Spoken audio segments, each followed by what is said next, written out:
Hello, welcome to EuroDrama. I'm Hannes, and as you can see, today I'm alone because today I will be commenting my personal top 14 of Benidorm Fest 2022. Albert already made his own personal top 14 in Spanish, so if you want to check that out, you can go to the link that I will put somewhere here or here.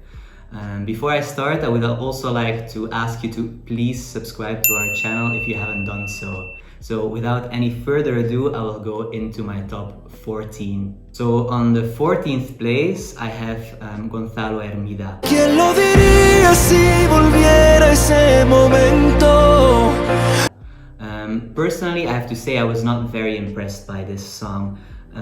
It's a good song, but it's nothing more than that. I feel like it's a bit like a repetition of what Blas Cantó brought last year, so I don't think it will bring anything new to the contest. On its own, I think the song is good, but when I was listening to it for the first time, I kind of felt like I was a bit bored. I wanted more. So I think the song on its own, it's okay, but I don't think it's for this year for Eurovision. So in the 13th place, I have Unique with Mejores.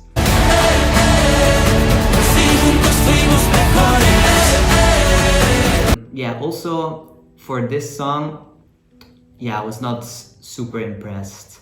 What I liked about this song is the production. I think the production value of this song is really good, but in the end, it just stays a boy band. I feel like, that's something that probably people wanted to hear maybe in Eurovision 2008, but in Eurovision 2022, I don't think this is something that people are waiting for. The song on its own, it's listenable, it's okay, but for me it doesn't do anything more than that. And also I kind of have like Blas Cantó vibes when I listen to it, so I personally would like to see something else from Spain in Eurovision this year. Alright, so then we go to my 12th place, and I have to say from this placing on, I liked all of the songs. So in the 12th place I put Sara Diop with Make You Say. I'ma make you say you love me, your hands about my body. I think the song is really catchy, it's well produced, I think she's very beautiful. But the reason why I put this in the 12th place is I was not really getting anything new from it, you know. The song is good, it's well produced. I like it. Like probably in any other year, in any other Spanish national final, this probably would have been one of my favorites. But this year the quality of the national final is just so high that I had to put this in the 12th place. But still, I think you did a really good job, Sara Diop. In the 11th place, I put Shane.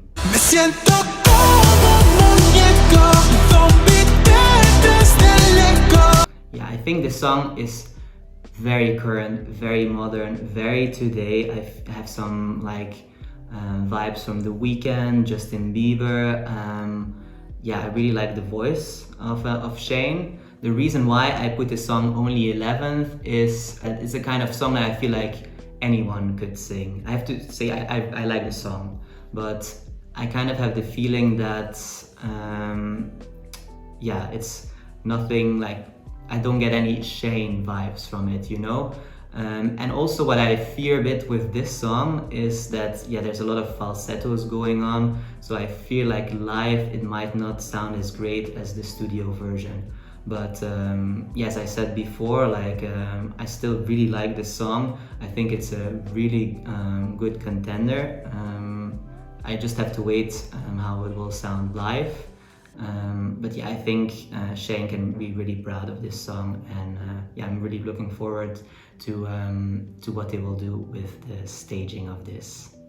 In place number 10, I put Ryden with Calle de la Llorería. A llorar a la calle de la llorería.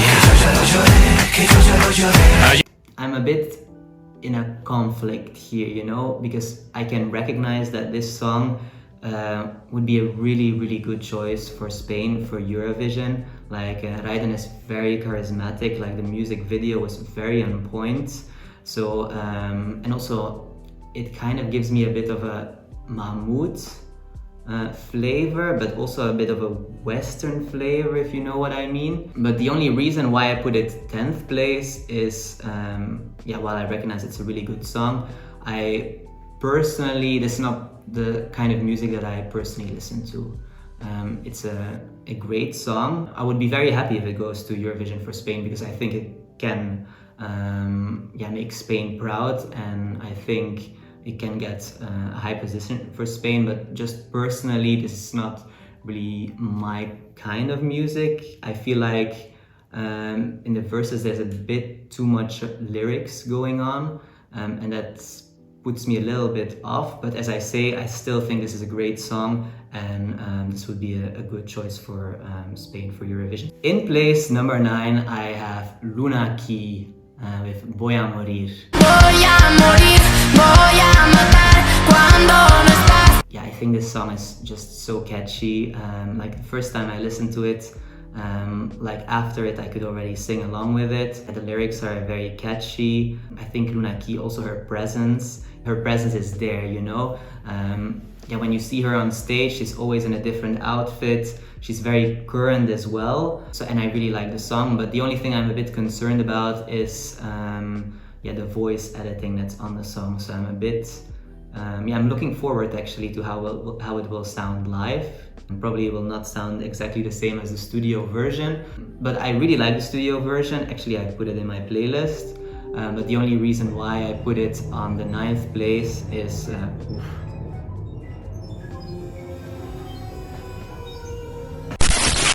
the only thing that I'm a bit concerned about is the vocals, because you can hear there's some vocal editing in the studio version. So that's the reason why I put it 9th. In place number 8, I have Chanel with Slow-Mo. Yeah, this song is just so danceable, so catchy. Chanel is so beautiful.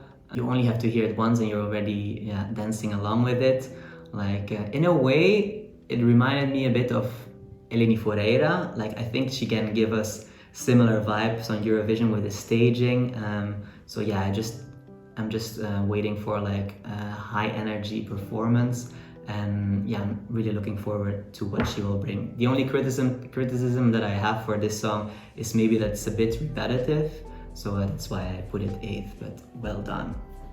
In place number 7, I have Azúcar Moreno with Postureo. I have to admit, this song is a little bit of a guilty pleasure for me. Azúcar Moreno, they just stayed so true to themselves. I think it's 32 years after they went to Eurovision. Like you can hear that this is their song, and they bring some like traditional like flavors into the song, you know, and there's a bit of flamenco elements which I really like, and it's just catchy as well. And then what I like as well is that basically they sing about posing, so something that's very today. So I like posing for Instagram pictures and stuff like that, so it's very today. So I like that there's a bit of like traditional elements, but then the lyrics talk about this. So yeah, it's just very fun, and that's why I put it on 7th place. In place number 6, I have Barry Brava with Rafaela.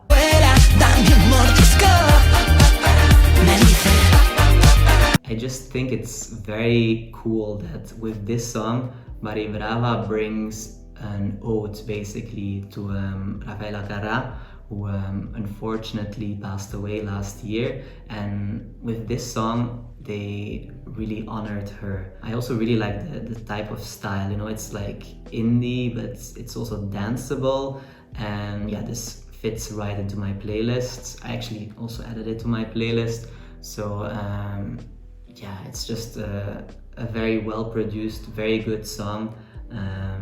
So yeah, it's totally up my alley, so thank you, Barry Brava. In place number 5, I have put our very beloved Tashoo Gaydas.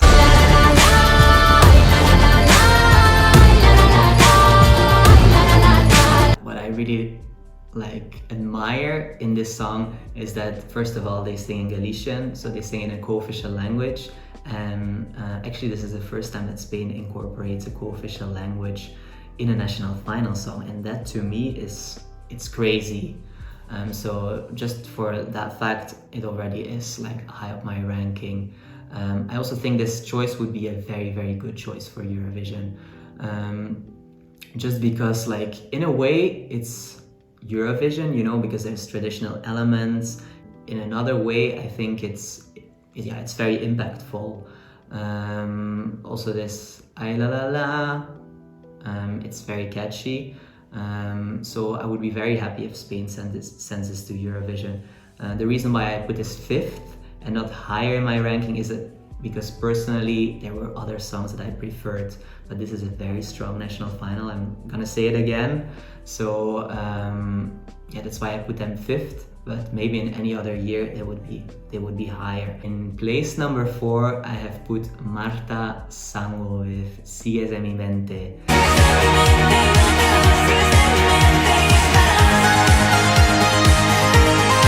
I know this is the kind of song that not a lot of fans would put high in their ranking, but yeah, for me, I just love the 80s vibes. I love Marta, I love her voice, I love her energy. I had this song on repeat, and so this is also the kind of song that you can keep on listening to and without getting bored of it, at least for me. So yeah, it's totally up my alley. I really love Marta, so that's why I put her in 4th place. So in the 3rd place, I have put Javier Amena with Culpa.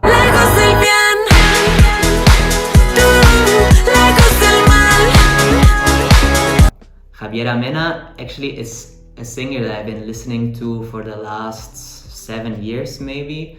Yeah, it's a singer that I really admire. I'm a fan of her. So I was really surprised to see her name in the list of the Benidorm Fest candidates, because I know she's from Chile. So yeah, I would have never have associated her with Eurovision. And what I like about this song, it's very electro, it's very her style, so it's totally up her alley. Like she would have released this song on her album or whatever anyway. So it's totally her. I love like the kind of yeah, Transylvania like instrumentation, like the kind of like vampire sounds, if you know what I mean. Like that's really clever of her to incorporate it in the song, and just this electro style, I love it. So Javiera, thank you for participating first of all. So you will bring your music to more people, and yeah, I really hope you will be doing well in Benidorm. In place number 2, I have Blanca Paloma with Secreto de Agua.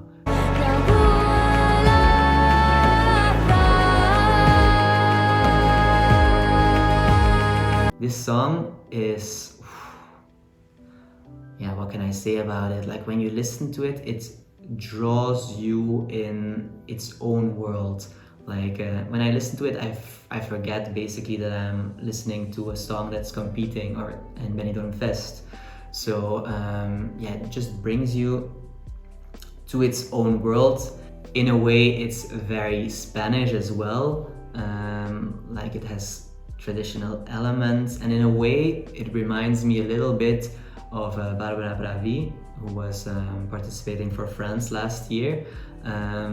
Just because it's just such an honest song. Yeah, and I think this could do very well in Eurovision with the right staging. So yeah, I'm really looking forward to the staging. I'm just expecting something like dark with a lot of blue and water in the background, a lot of close-ups of Blanca. So yeah, I think this could be staged very well, and if it's staged well, it could do very well in Eurovision. And my first place, my number 1 is of course Rigoberta Bandini with Ay Mama.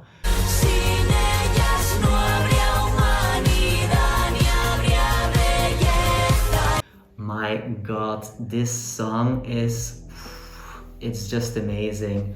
Like oof, yeah, I can listen to it on repeat.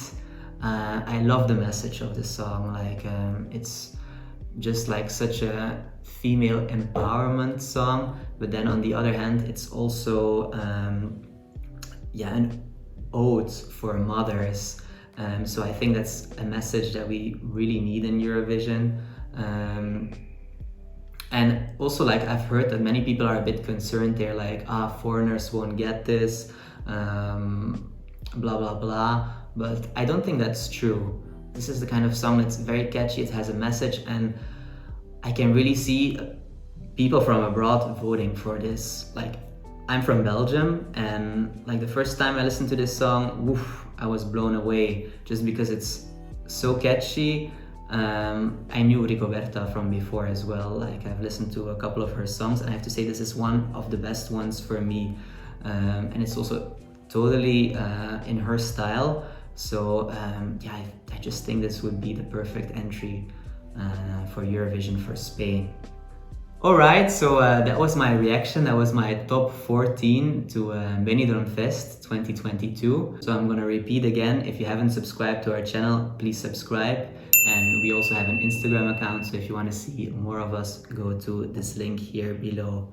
And see you next time in EuroDrama!